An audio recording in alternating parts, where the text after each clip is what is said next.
sahabat yang kedua. Ya, setelah beberapa belas ya pertemuan kita bahas tentang sosok mulia Abu Bakar As-Siddiq radhiyallahu anhu. Saat ini insyaallah kita akan mulai beberapa pertemuan ke depan membahas juga sosok mulia Sayyidina Umar bin Khattab radhiyallahu anhu. Ini pertemuan yang pertama. Insyaallah kita akan bahas salah satu fragmen dari kehidupan beliau, yakni bagaimana kehidupan Sayyidina Umar bin Khattab radhiyallahu anhu di masa jahiliyah, artinya masa sebelum beliau masuk Islam, ya, sejak mulai masa kecilnya, remajanya, sampai kemudian sebelum Umar bin Khattab radhiyallahu anhu masuk Islam. Sahabat sekalian yang dirahmati oleh Allah Subhanahu wa taala.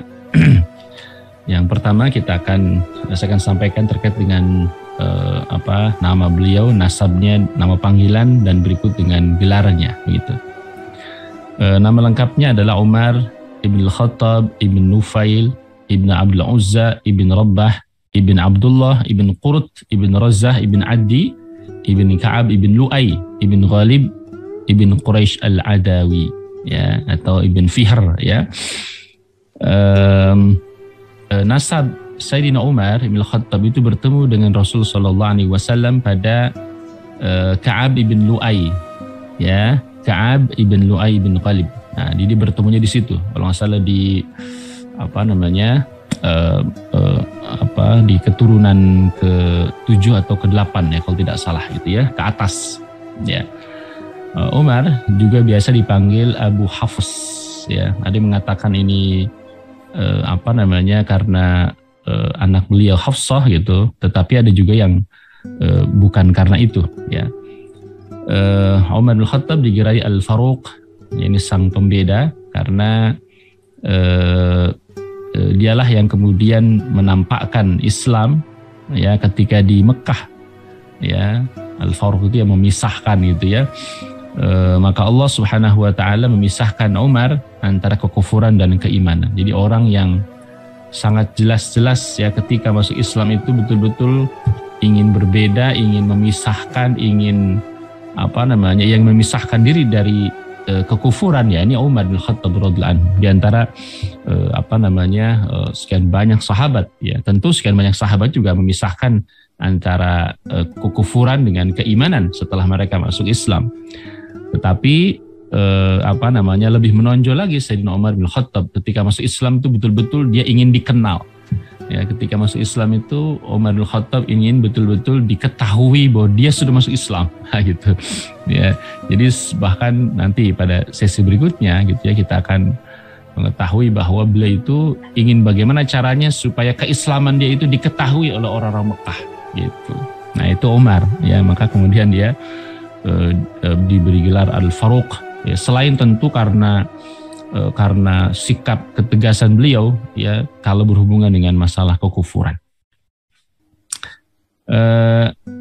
Saudara dirahmati Allah, ini bagaimana silsilah Umar bin Khattab, silsilah nasabnya dengan silsilah Nabi Muhammad SAW tadi bertemu di keturunan di Ka'ab ibn Lu'ay, ya, di kakek buyut beliau yang bernama Ka'ab ibn Lu'ay. Ya, jadi kalau kita runut, ya, Sayyidina Umar ibn Khattab ibn Nufail ibn Abdul Uzza ibn Rabah ibn Abdullah ibn Qurt ibn Razzah ibn Addi ibn Ka'ab ibn Lu'ay. Nah, Ka'ab ibn Lu'ay ketemu di sini. Jadi nenek buyut beliau yang ke-9, ke-10, ya, 9 dan 10 itu Ka'ab, ke-9 Lu'ay, ke-10, ya. Adapun istilahnya suku beliau, ya, suku cabang dari Quraisynya itu adalah Addi, ya. Dikenal Umar dari suku Addi atau dari Bani Addi, ya, maka disebut beliau Al-Adawi. Itu merujuk kepada kakek buyut beliau, ya, yakni anak dari Ka'ab ibn Lu'ay, yakni Addi, ya, Al-Adawi. Nah, ini kalau kita lihat, ya, bertemunya di mana dengan Rasulullah SAW, di Ka'ab ibn Lu'ay, Jadi Muhammad SAW ibn Abdullah ibn Abdul Muttalib ibn Hashim ibn Abdi Manaf ibn Qusay ibn Qilab ibn Murrah ibn Ka'ab ibn Lu'ay. Nah, ketemu di situ tuh. Ya, ketemu di situ. Maka antara Rasul Shallallahu Alaihi Wasallam ya dengan Umar bin Khattab dari Bani Adi ini memang masih satu rumpun, masih satu nenek moyang, masih satu nenek moyang, yakni Ka'ab ibn Lu'ay. Ya, Ka'ab ibn Lu'ay. Ya, kalau dari Rasul SAW ke Ka'ab ibn Lu'ay itu keturunan ke-8, ya, kakek buyut ke-8 ke-9. Sementara kalau dari Umar bin Khattab itu kakek buyutnya yang ke-9 dan ke-10. Nah, kira-kira begitu, ya. Terus kalian yang dirahmati oleh Allah Subhanahu wa taala. Nah, bagaimana kelahiran dan ciri fisik Umar bin Khattab? Umar bin Khattab radhiyallahu anhu lahir pada tahun 13 setelah tahun gajah. Ini artinya usia Rasulullah SAW dengan Umar itu berpaut sekitar 13 tahun. Nah, ini cukup lama sebenarnya. Jadi berpaut sekitar 13 tahun usia Umar dengan usianya Rasulullah Shallallahu Alaihi Wasallam. Ya, jadi jauh lebih muda, ya, 13 tahun lebih muda. Warna kulit Umar itu putih kemerah-merahan, ya, sebagaimana layaknya orang-orang Arab, ya, pada umumnya. Wajahnya tampan, ya. Kalau lihat dari fisiknya, tangan kakinya berotot, ya, postur tubuhnya tinggi. Jadi seolah-olah Umar itu kalau dia seolah-olah ia sedang mengendarai kendaraan, itu saking tingginya gitu tubuh Umar. Dan tubuhnya kuat, ya, kokoh, ya, bukan tipe orang yang lemah, ya.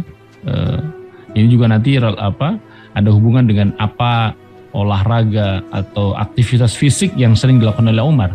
Ya, ini diantaranya adalah bergulat gitu. Jadi makanya kemudian tubuhnya dia kokoh, ya, kuat. Dia suka menyemir rambut dan jenggotnya dengan bahan pewarna al-hina. Ia memiliki cambang yang panjang dan lebat. Ini dalam banyak riwayat dikatakan demikian. Dan kalau berjalan, jalannya cepat. Ya, kalau bicara omongannya didengar, ya, karena saking tegasnya bicaranya. Dan kalau dia memukul Umar itu, ya, pasti pukulannya sangat menyakitkan gitu, ya.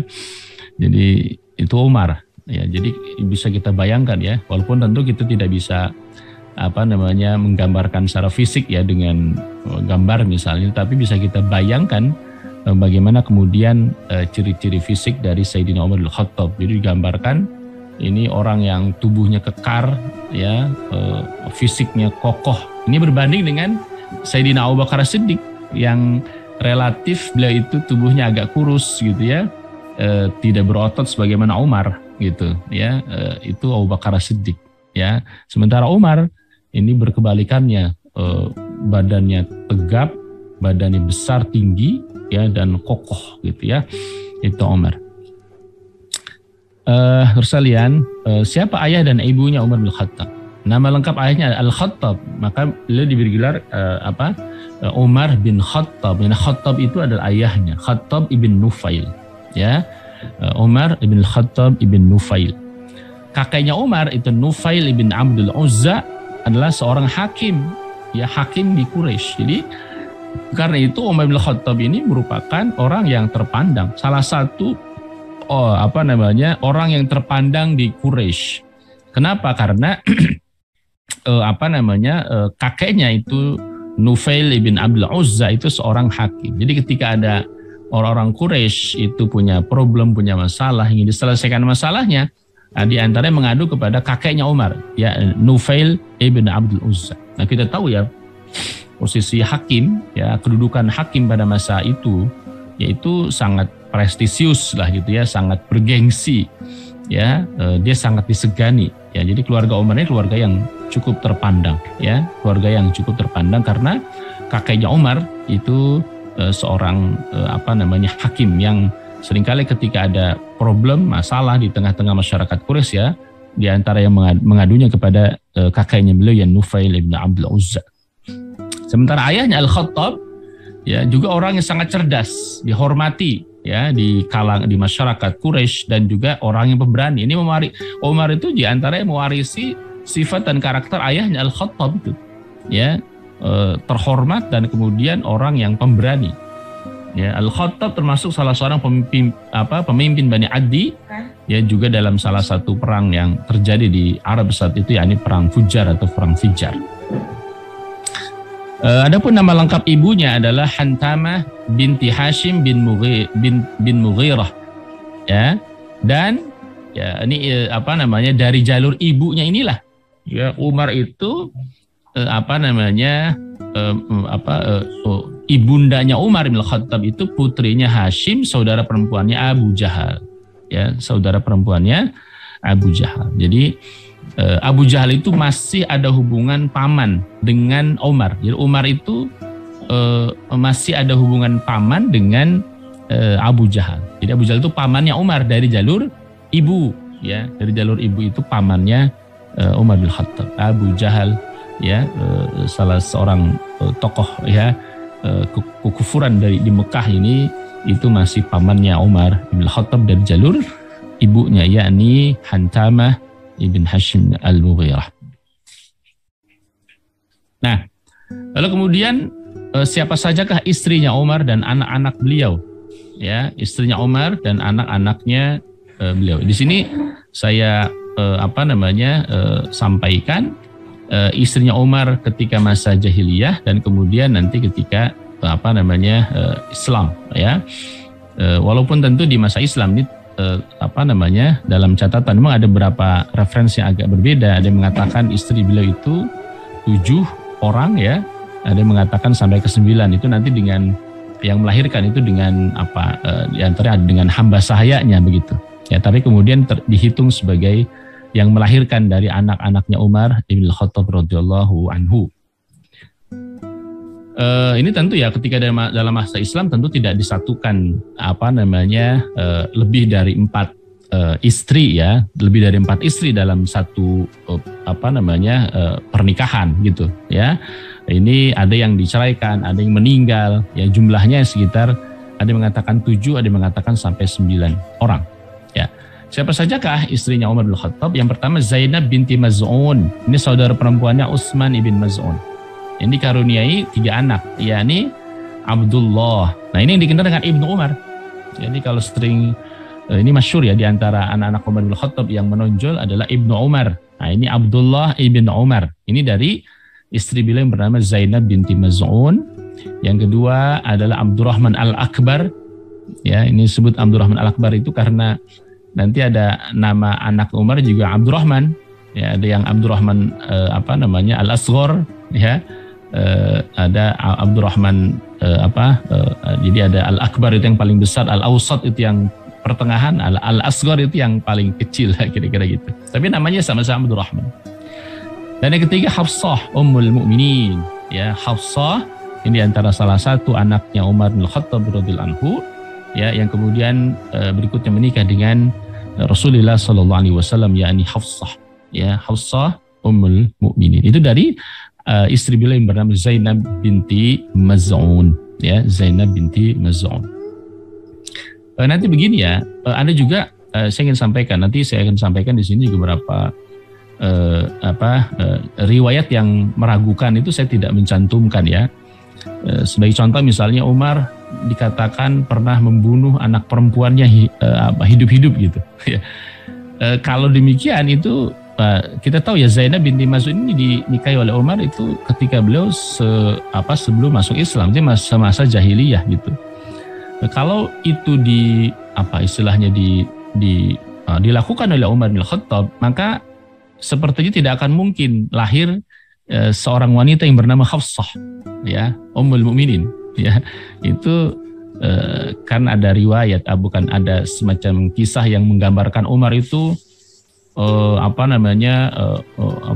pernah membunuh anak perempuannya gitu, ya, kira-kira begitu. Itu ada yang masyhur, dia kita lihat banyak kisah-kisah begitu. Tetapi kalau itu ada, ya, seperti tidak mungkin lahir Hafsah, ya.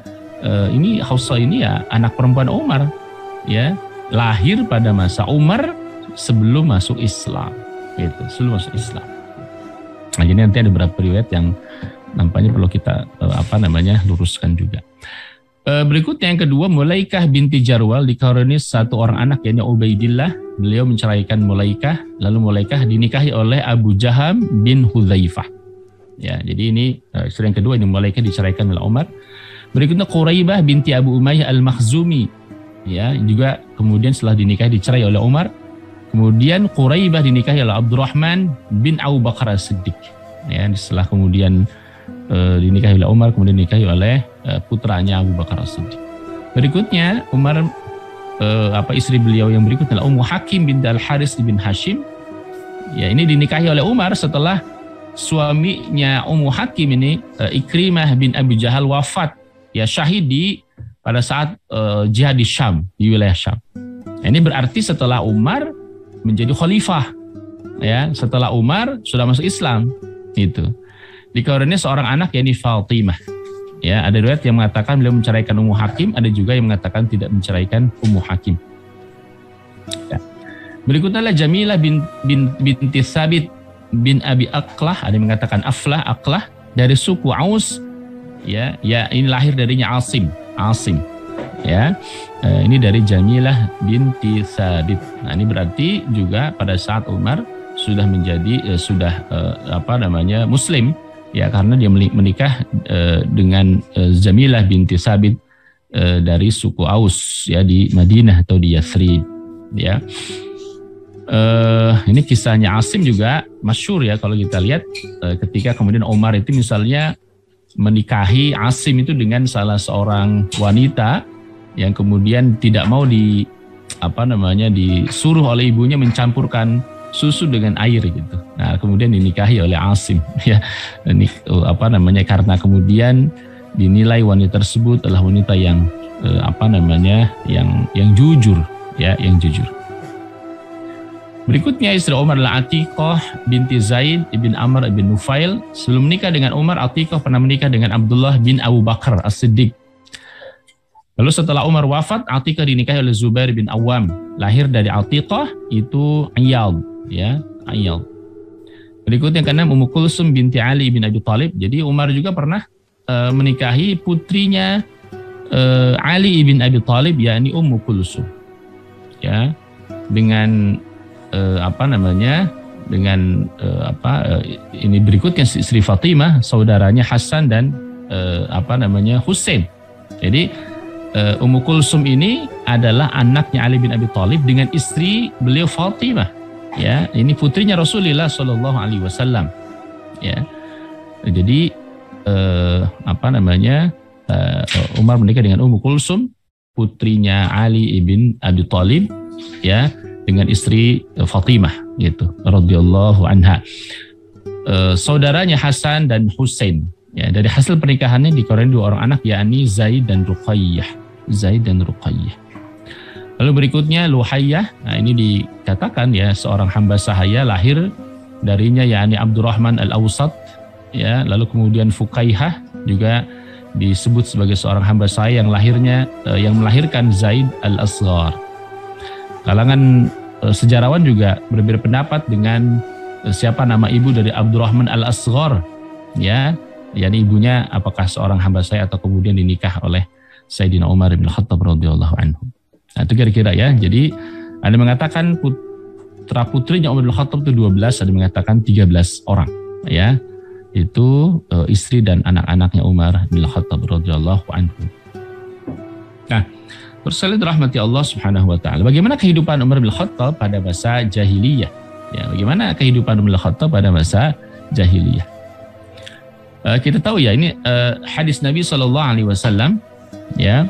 Fa khiyarukum fil jahiliyah khiyarukum fil Islam idza faquhu. Sebaik-baik orang di antara kalian di masa jahiliyah adalah orang yang paling dalam Islamnya apabila mereka memahami ajaran Islam gitu. Jadi singkatnya adalah orang yang terbaik di masa jahiliyah maka dia akan terbaik pula di masa Islam kalau dia memahami Islam gitu. Nah, Umar termasuk salah satunya. Ya, jadi baik semasa jahiliyah, ya, apalagi setelah masuk Islam, Umar itu adalah sosok yang terbaik ya di antara sahabat Nabi Shallallahu Alaihi Wasallam. Ya, gitu. Jadi ini bisa kita pakai gunakan juga sampai dengan sekarang. Itu biasanya orang-orang yang terbaik, orang-orang yang pintar, cerdas, terpandang, keturunan bangsawan, kira-kira begitu ya. Itu pada masa jahiliyah, setelah masuk Islam pun tuh nggak jauh beda dia, nggak jauh beda. Jadi karakter orang ketika misalnya sebelum masuk Islam dia karakternya pemimpin, dominan, lalu kemudian dia istilahnya terpandang. Nah setelah masuk Islam pun nggak akan jauh berbeda, ya, termasuk diantaranya orang seperti Sayyidina Umar bin Khattab radhiyallahu anhu. Ya, sebelum masuk Islam, semasa jahiliyah Umar orang yang luar biasa, orang yang terpandang, orang yang terbaik itu. Bahkan nanti disampaikan bahwa di kalangan Quraisy itu hanya ada belasan orang saja yang bisa baca tulis. Nah, Umar salah satunya gitu. Jadi ini menunjukkan Umar orang yang istimewa sebenarnya pada masa jahiliyah. Maka dia tidak mengherankan kalau Umar pun adalah orang yang terbaik, ia juga salah satu yang terbaik di masa Islam. Ya, ini relevan dengan hadis Nabi SAW, fa khiyarukum fil jahiliyah khiyarukum fil Islam. Ya, orang yang terbaik di masa jahiliyah ya adalah orang yang juga terbaik di masa Islam. Idza faquhu, ketika dia memahami Islam tentunya. Ya, kalau tidak memahami Islam ya sama saja gitu ya. Ini ada orang yang sebelum masuk Islam hebat, ya terkenal, berpengaruh, influencer. Setelah masuk Islam ya kalau nggak belajar Islam ya jadi bodoh aja tetap gitu. Ya, kalau dia nggak paham Islam tetap jadi orang bodoh, bukan orang terbaik di masa Islam. Malah kemudian kalau dia masih menyimpan sifat-sifat jahiliyah tetap masih disebut jahiliyah saja gitu. Beda dengan orang yang dia masuk Islam lalu kemudian dia belajar Islam sungguh-sungguh, ya, maka kemudian akan terbukti itu dia hebat masa jahiliyah, hebat pula di masa Islam. Kalau dia syaratnya apa? Kalau dia memahami ajaran Islam. Artinya kalau dia belajar Islam dengan sungguh-sungguh, maka dia jadi orang terbaik. Tapi kalau setelah dia masuk Islam, nggak belajar Islam, ya, terus kemudian nggak pelajari hukum Islam, ya sudah selesai. Tetap aja dia apalagi kalau masih menyimpan sifat-sifat jahiliyah gitu, ya. Naudzubillah. Nah, yang pertama, Umar bin Khattab adalah salah seorang yang pandai membaca dan menulis. Ya, jadi Umar menghabiskan separuh dari perjalanan hidupnya pada masa jahiliyah dan dia tumbuh pada masa itu. Gitu sebagaimana orang-orang Quraisy yang lain. Ya, ini Umar itu mengungguli anak-anak Quraisy yang lainnya karena dia termasuk orang yang belajar, yang mau belajar dan pandai baca tulis. Gitu. Pandai baca tulis. Ya, masa itu kita tahu itu masa yang orang itu dengan baca tulis itu belum masanya memang gitu. Karena saat itu baca tulis itu belum diperlukan sebagaimana sekarang gitu. Ya. Dari semua suku Quraisy ketika Nabi diutus itu hanya 17 orang yang pandai baca tulis. Anda bisa bayangin ya, dari sekian ribu orang. Ya, dari sekian banyak orang itu yang bisa baca tulis, yang pandai itu cuma 17 orang. Ya, ini dalam biografinya Umar yang ditulis oleh Husain Haikal ya, kalau tidak salah digambarkan hanya 17 orang aja yang pandai baca tulis gitu. Nah, Umar ini ya istimewa, termasuk begitu gitu ya. Jadi kenapa demikian? Karena orang-orang Arab ya pada saat itu, tidak memandang penting baca tulis gitu.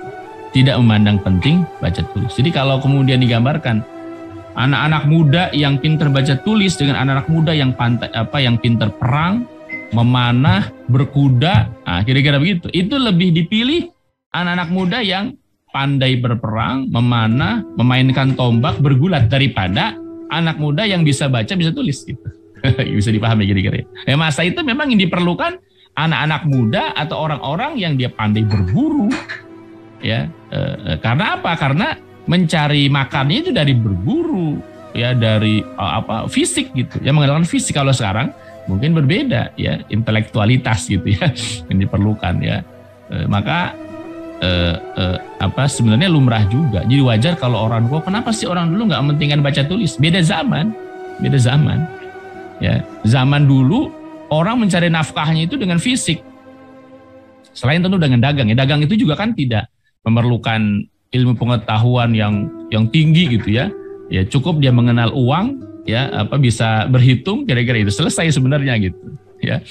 Kayak banyak kan orang yang dia nggak bisa baca tulis, tapi kalau dengan uang kenal. Nah, begitulah kira-kira orang Quraisy saat itu gitu. Ya, itulah kira-kira orang Quraisy pada saat itu. Ya. Jadi nggak begitu diperlukan orang pandai baca, pandai nulis gitu. Ya, kalau baca pun mau baca apa gitu. Kalau sekarang kan banyak baca buku dan seterusnya, dulu mau baca apa. Nulis juga mau nulis apa gitu. Ya, tidak sebagaimana sekarang kan, nulis jadi buku, tidak gitu. Jadi skill membaca menulis saat itu tidak begitu diperlukan, tetapi itu menjadi skill khusus gitu loh. Ya, menjadi skill khusus ya, artinya sangat istimewa ya. Di antara sekian banyak orang yang memang skill rata-ratanya adalah fisik, nah ini ada sekian belas orang yang punya skill yang istimewa. Nah, Umar itu bukan hanya orang yang tubuhnya kokoh, kuat, pandai bergulat, fisiknya kokoh, ya dia pandai berkuda, tapi juga pintar baca, pintar tulis. Nah, ini keistimewaan gitu yang saya sebut istimewa gitu. Tadi kan saya gambarkan kalau harus memilih antara orang pandai baca tulis tapi nggak pandai berkuda, nggak pandai bergulat, ya dengan orang yang nggak bisa baca tulis saat itu ya, orang yang nggak bisa baca tulis sampai pandai bergulat, pandai memanah, pandai berkuda. Lebih dipilih yang ini nih, lebih dipilih yang pandai berkuda, memanah, mainkan tombak, ya walaupun dia nggak bisa baca, nggak bisa tulis, kira-kira begitu. Kalau harus dibandingkan, ya jadi beda zaman, ya ini beda zaman, ya. Jangankan pada masa itu lebih dari 1000 tahun ya, masa pakai buyut kita saja dulu mungkin ya. Jadi generasi kita ke atas tuh ke 5, ke 6 itu misalnya 4, 5, 6 lah. Itu banyak di antara mereka yang nggak bisa baca tulis gitu. Tapi bukan berarti mereka orang-orang bodoh gitu. Nah, itu kira-kira ya. Nah, Umar ini termasuk istimewa selain karena fisiknya kuat, ya pandai bergulat, memanah, mainkan tombak gitu, tetapi juga beliau orang yang pandai membaca dan menulis. Jadi istimewa ya, bayangin di antara sekian banyak orang Quraisy cuma 17 orang yang bisa baca tulis gitu. Ini kan istimewa gitu. Bismillah. Nah, selain itu Umar itu dididik oleh ayahnya dengan didikan yang keras. Didikan yang sangat keras. Sejak kecil dia sudah terbiasa memikul tanggung jawab. Dan begitulah orang-orang Arab ya pada umumnya. Jadi anak-anak sejak masa kecil saya sudah diberikan amanah tanggung jawab. Ia tumbuh dan berkembang dalam kehidupan yang keras, bukan kehidupan hura-hura dan bergelimang harta. Itu maksudnya bukan dalam kehidupan yang foya-foya gitu ya, bergelimang harta gitu. Ya. Umar ini bukan termasuk orang yang keluarganya bukan termasuk kategori keluarga yang sangat kaya raya, bukan. Ya.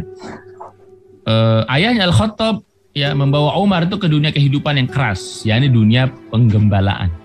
Ini dunia gembala itu dunia yang keras gitu ya, dunia yang kenapa disebut keras? Karena dia harus menggembalakan sekian banyak ekor domba atau unta pada saat itu misalnya. Yang dia harus pergi pada pagi hari, pulang pada sore hari dengan terik matahari yang luar biasa. Ya kadang-kadang kemudian menghalau binatang buas gitu ya. Nah itu pekerjaan para gembala gitu. Yang dia harus memastikan untanya itu bisa makan, ya dombanya itu bisa makan ya, di tengah gurun pasir, coba anda bisa bayangin. Jadi kalau saya melihat ya kehidupan para gembala ya di Mekah misalnya atau di sekitaran Mekah Madinah itu luar biasa gitu. Kalau siang hari terik mataharinya luar biasa panas gitu, ya di tengah kehidupan saat itu yang nggak seperti sekarang yang banyak minuman, yang banyak sumber air, tidak. Gitu. Waduh, keras sekali dunia gembala itu. Jadi antum jangan bayangkan dengan dunia gembala di kita gitu ya, yang banyak rumput, terus kemudian sambil nunggu domba makan, tidur-tiduran di pinggir sungai, bukan begitu gitu. Ya, ini kan gembala di kita gitu ya, naik di atas kerbau gitu misalnya di tengah alam yang indah gitu. Tidak demikian dengan para penggembala di Mekah gitu. Rumputnya sangat jarang ya, lalu kemudian cuacanya sangat ekstrim ya, kalau musim panas sekali, musim dingin sekali ya, dan seterusnya, binatang buas dan seterusnya. Jadi itulah kehidupan seorang penggembala, termasuk Umar ya. Ia menggembala unta milik ayahnya. Perlakuan keras dari ayah ini yang mewariskan pengaruh yang menyebut pengaruh buruk pada Umar itu ya maksudnya keras itu sifatnya, karakter. Walaupun tentu tidak bisa kita katakan itu buruk ya. Itu karakter yang muncul pada diri Umar. Ya, hal ini senantiasa dikenang Umar sepanjang hidupnya. Jadi Umar itu seringkali mengenang masa-masa dia menjadi penggembala itu dengan didikan keras dari ayahnya.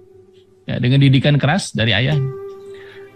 Satu saat Abdurrahman ibn Hatib ya itu menceritakan bagaimana kenang-kenangan Umar ya, pada masa jahiliyah. Ya, kata Umar, suatu ketika aku pernah bersama Umar, kata Abdurrahman bin Hatib. Ya, suatu ketika aku pernah bersama Umar di bukit Dojanan, ya di bukit Dojanan. Umar bercerita, dulu aku mengembalakan unta milik ayahku Al-Khattab di tempat ini katanya. Ini nostalgianya Umar ya, nostalgianya Umar ketika sampai di satu bukit, ketika beliau sudah masuk Islam tentunya, bahkan dia mengatakan ketika menjadi khalifah gitu. Dulu saya sering gembala unta di sini milik ayah saya Al-Khattab. Lalu cerita tentang ayahnya, dia adalah orang yang keras, kasar tutur katanya. Terkadang aku disuruh ayahku mengembala unta dan terkadang mengumpulkan kayu-kayu bakar. Ya, karena fase kehidupan Umar pada masa ini yang sangat keras, makanya seringkali menyebut ya dan sering dikenang oleh Umar itu. Didikan ayahnya itulah yang membentuk karakter Umar. Didikan ayahnya yang sangat keras ya, itulah yang membentuk karakter Umar jadi orang yang sangat keras. Ya, ini pengaruh, makanya didikan orang tua itu sangat berpengaruh terhadap karakter anak gitu ya. Didikan orang tua yang keras ya melahirkan anak-anak juga yang seperti itu. Tetapi positifnya adalah Umar jadi orang yang tangguh gitu, orang yang sangat pemberani, sangat pemberani. Ya. Sa'id al-Musayyab menceritakan kepada kita tentang hal ini dengan mengatakan, jadi katakan Umar itu ketika berangkat haji ya dari Madinah berangkat haji ke Mekah. Ya, ketika sampai di bukit tadi, Bukit Dajanan tadi mengatakan tidak ada Tuhan selain Allah yang Maha Tinggi, la ilaha illallah al-aliyyul azim, ya, yang memberi apa yang dikehendakinya. Dulu katanya, aku mengembala unta milik Al-Khattab, milik ayahnya di lembah ini dengan mengenakan pakaian dari wol. Ya, pakaian dari wol, ya kasar itu ya. Al-Khattab adalah orang yang sangat keras dan kasar. Ia membuatku letih, ya, membuatku capek kata Umar. Bila aku bekerja dan memukulku bila aku lalai dalam melakukan pekerjaan. Luar biasa itu. Jadi bukan diapresiasi gitu. Ya, ketika kemudian anak bekerja keras ya itulah gitu. Jadi Umar itu sering bercerita, saya sering dibuat capek sekali luar biasa oleh ayahku. Kalau aku lalai dia sering memukulku ya. Jadi Umar itu sering dipukul oleh ayahnya ketika lalai dalam dalam bekerjanya. Terkadang aku sendirian di lembah ini hingga waktu petang tiba. Masya Allah. Ya itulah dunia gembala. Dari mulai dari mulai pagi hari sampai kemudian petang, waktu petang tiba, waktu sore menjelang malam, Umar itu sendirian di lembah, ya, untuk mengembalakan unta milik ayahnya Al-Khattab, ya Al-Khattab. Ya, Umar juga tidak hanya mengembala unta milik ayahnya, tapi juga milik beberapa orang bibinya dari Bani Makhzum. Hal ini dikisahkan ketika sudah menjabat sebagai khalifah, yang mengisahkan tentang perjalanan hidupnya dengan tujuan agar ia tahu tentang ukuran dirinya. Suatu hari hadapan kaum muslimin yang menyampaikan bahwa dulunya ia seorang penggembala kambing dan unta milik beberapa orang bibinya dari Bani Makhzum. Jadi ceritakan itu untuk memberikan pesan atau kesan bahwa ya Umar ini cuma penggembala unta gitu. Ya Umar ini cuma penggembala unta. Dia sering ceritakan itu bukan hanya unta milik ayah tapi juga milik bibinya dari Bani Makhzum. Muhammad Ibn Umar al-Makhzum merawikan dari ayahnya bercerita, suatu hari Umar mengumandangkan azan salat. Ya, setelah orang-orang berkumpul dan salat berjamaah, ia naik ke atas mimbar. Setelah mengucapkan puji syukur kepada Allah dan salat kepada Nabi SAW, ia menyampaikan kepada hadirin, wahai hadirin sekalian, tadi malam aku bermimpi menggembala kambing dan unta milik beberapa orang bibiku dari Bani Makhzum. Mereka memberiku segenggam kurma dan kismis. Ya, aku masih mengenang masa laluku itu. Di Umar itu sangat terngiang-ngiang ya dengan masa lalu. Makanya kemudian buat istilahnya anak-anak itu ya itu banyak hadirkan memori-memori yang kemudian akan membuat mereka akan mengenang nanti gitu. Misalnya memori di ketika mereka sekolah, memori ketika mereka bermain, memori ketika mereka belajar di pesantren misalnya, itu nanti satu saat ya masa-masa sulit itu nanti akan menjadi akan menjadi memori manis gitu ya, akan menjadi memori manis yang kemudian sering dikenang. Ya, Umar itu seringkali mengenang masa-masa beliau itu menjadi seorang penggembala. Ya, Umar seringkali mengenang masa-masa beliau ketika menjadi seorang penggembala unta pada saat itu ya. Kenapa? Karena bisa jadi masa itulah yang membentuk karakter Umar. Lalu waktu membahas tentang sirah Nabi Shallallahu Alaihi Wasallam itu sering menggambarkan bagaimana Nabi SAW itu menjadi penggembala itu yang kemudian juga membentuk karakternya Rasulullah Shallallahu Alaihi Wasallam.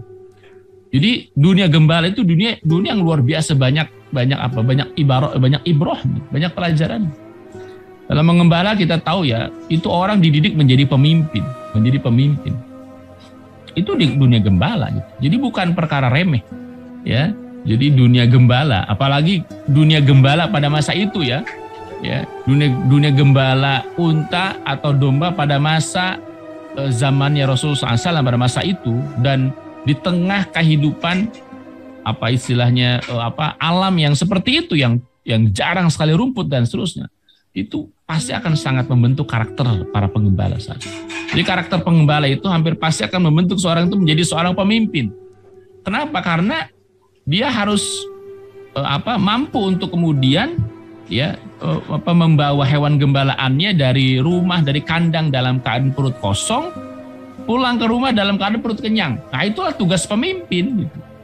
Tugas pemimpin adalah memastikan bagaimana ya orang yang dipimpin itu ya dari perut yang lapar menjadi perut kenyang, dari miskin jadi sejahtera. Kira-kira begitulah tugas pemimpin. Nah, Umar tuh tiap hari begitu. Ya, Umar Rasulullah SAW itu tiap hari begitu. Maksudnya tiap hari bagaimana? Tiap hari memastikan bagaimana unta yang digembalakan berangkat dalam keadaan perut kosong, pulang dalam keadaan perut kenyang. Itu pemimpin. Itu banyak sekali. Ya, itu satu. Jadi bagaimana pemimpin itu harus mampu meriayah, mengurus yang dipimpin, mengurus rakyatnya. Ya, sebagaimana seorang penggembala dia harus mampu meriayah hewan gembalaannya, mengurus ya. Dari mulai lapar sampai kenyang. Tiap hari seperti itu. Ya, luar biasa. Ini bukan amanah yang ringan gitu. Belum lagi misalnya ketika ada hewan buas, maka pemimpin itu harus orang yang paling ada di depan untuk menghalau ancaman terhadap ya hewan gembalaannya. Begitupun seorang pemimpin. Ya, dialah orang yang paling pertama ya membela rakyatnya ketika ada ancaman dari luar. Ya, kalau kita lihat nanti Umar begitu luar biasa gitu. Jadi kisahnya Umar bin Khattab yang kemudian dia sampai memanggul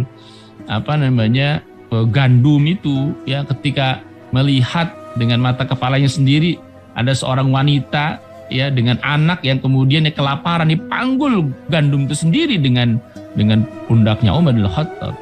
Itu pelajaran ketika kemudian bagaimana dulu mengembala gitu. Itu diantara selain tentu sentuhan Islam ya, Bagaimana Umar harus memastikan tidak ada satupun unta yang lapar. Semua harus makan. Maka itu tercermin nanti ketika Umar jadi pemimpin, dia betul-betul memastikan tidak ada rakyatnya yang kelaparan. Sebagaimana dulu dia mengembala unta, dia harus pastikan bagaimana tidak ada unta yang digembalakan Umar yang kelaparan. Apalagi sampai mati kelaparan. Jadi karakter itu yang kemudian membentuk Umar menjadi orang yang luar biasa, menjadi pemimpin yang hebat luar biasa. Jadi karakter para penggembala itu, ya. Jadi dan juga para penggembala itu dididik menjadi seorang pemimpin karena dia harus banyak memanage gitu. Ya, jadi saya bilang tadi mengembala unta di Jazirah Arab itu nggak semudah mengembala hewan ternak di kita, banyak rumputnya gitu. Jadi sana itu harus diatur betul. Hari ini mengembala di mana? Ini banyak rumputnya di sini. Nanti kalau udah habis nggak bisa di situ terus, pindah lagi kemana lagi? Gitu. Ya, yang masih ada rumputnya. Kalau kemudian setelah sekian lama habis lagi, pindah lagi kemana? Begitu. Ya, yang jelas bagaimana caranya agar untanya itu, hewan ternak gembalaan itu bisa hidup. Ya, maka itulah salah satu yang membentuk karakter Umar. Jadi seorang pemimpin yang sangat bertanggung jawab itu karena apa? Karena karena didikan seorang penggembala yang dia harus memastikan tidak ada hewan gembalaan yang mati kelaparan. Ya, ini berbanding dengan pemimpin pada zaman sekarang gitu ya. Jangankan seperti itu gitu ya. Malah yang terjadi apa? Yang terjadi rakyat udah miskin dibuat semakin miskin. Naudzubillah ya. Nah, saya lihat itu kira-kira. Jadi Umar itu sangat ya seringkali mengenang masa-masa beliau itu menjadi penggembala gitu ya. Karena itulah diantara yang membentuk karakter Umar ketika dia menjadi seorang amir, ketika dia menjadi seorang pemimpin itu. Ya. Setelah dia cerita itu Umar turun dari mimbar. Ya, kemudian Abdurrahman bin Auf bertanya, "Wahai Amirul Mukminin, mengapa Anda mencela dirimu sendiri?" gitu. Maksud mencela itu ya membicarakan masa lalu dia menjadi seorang penggembala gitu. Maksud Umar menjawab, "Celaka engkau ya Ibn Auf. Sungguh aku telah mencoba melupakan kenangan itu, tetapi hati kecilku berkata padaku, Anda adalah seorang Amirul Mukminin, maka siapa lagi yang paling hebat dari Anda? Karenanya aku ingin mengenalkan pada jiwaku tentang hakikat yang sebenarnya." Dalam riwayat lain Umar mengatakan, "Ketemui ganjalan dalam batinku, maka aku ingin merasa kecil darinya." gitu ya. Tidak diragukan lagi bahwa pekerjaan menggembala kambing unta yang ditekuni Umar di Mekah sebelum masuk Islam telah mewariskan berbagai sifat positif pada Umar, seperti sifat tegar, menanggung beban, dan berani menghadapi sesuatu.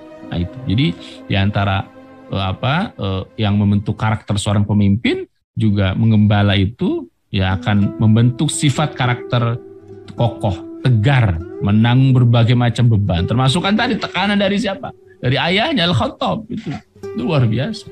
Ya, dan ya menjadi seorang yang berani menghadapi sesuatu gitu. Ya, tegar, kokoh gitu. Nah, itulah kemudian kenapa orang-orang zaman dulu itu karakternya kokoh ya.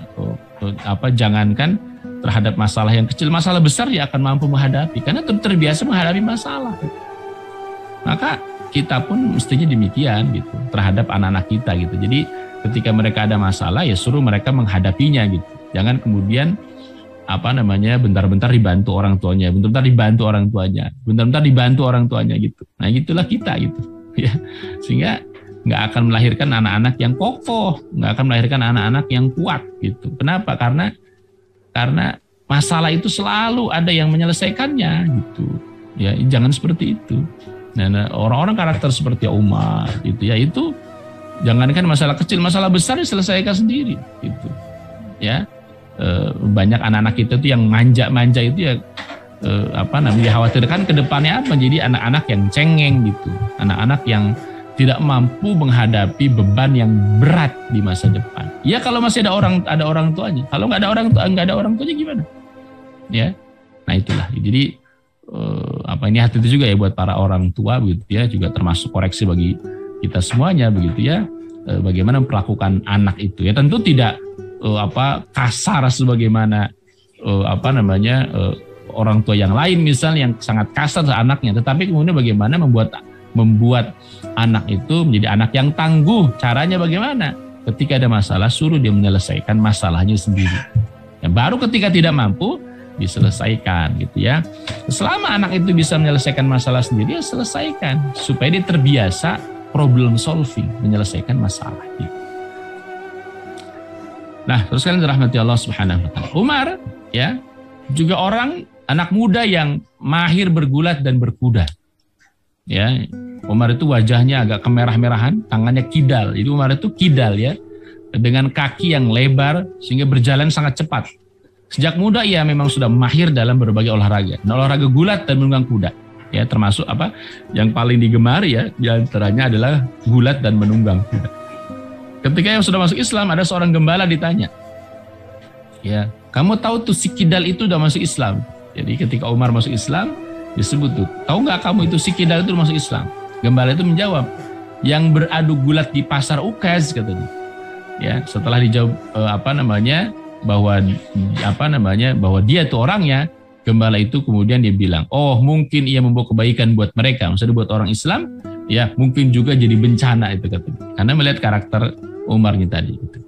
Jadi Umar itu dikenal ya oleh teman-temannya, oleh orang-orang, bahkan di pasar Ukaz itu di Mekah itu sangat masyhur sebagai orang yang jago gulat. Ya di pasar Ukaz itu ya Umar yang merajai gulat di sana gitu.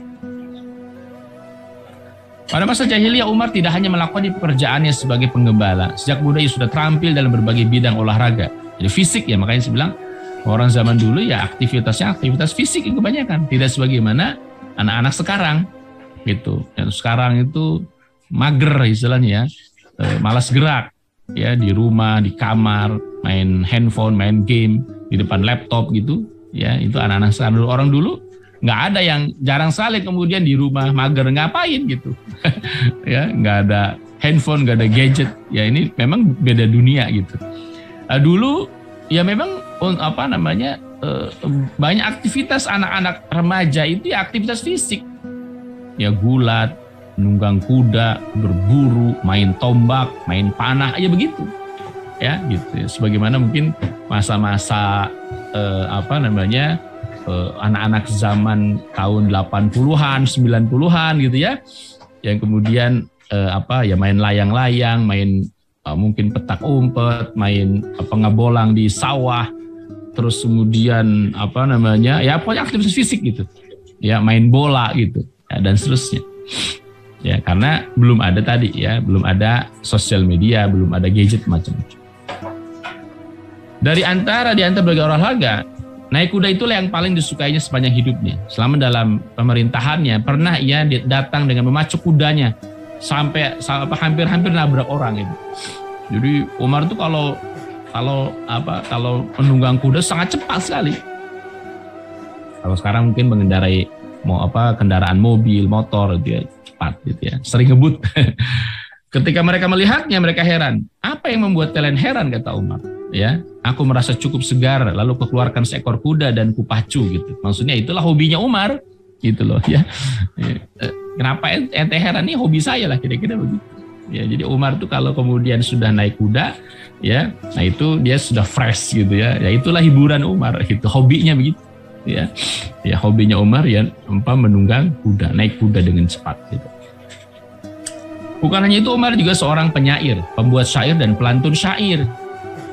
Ya, ia juga terampil mencipta dan melantunkan syair di pasar-pasar, ya, di antaranya pasar Ukas. Ya, terkadang juga diselenggarakan unjuk kebolehan mencipta dan melantunkan syair di antara para penyair terkemuka. Kalau sekarang mungkin kontes ya, ada kontes menyanyi. Dulu, sekarang ada kontes menyanyi, menari gitu, ya, pentas seni lah. Dulu pentas itu menciptakan dan melantunkan syair, ya syair. Syair-syair yang dibacakan di pasar Ukas juga sering berbicara tentang perempuan dan percintaan gitu.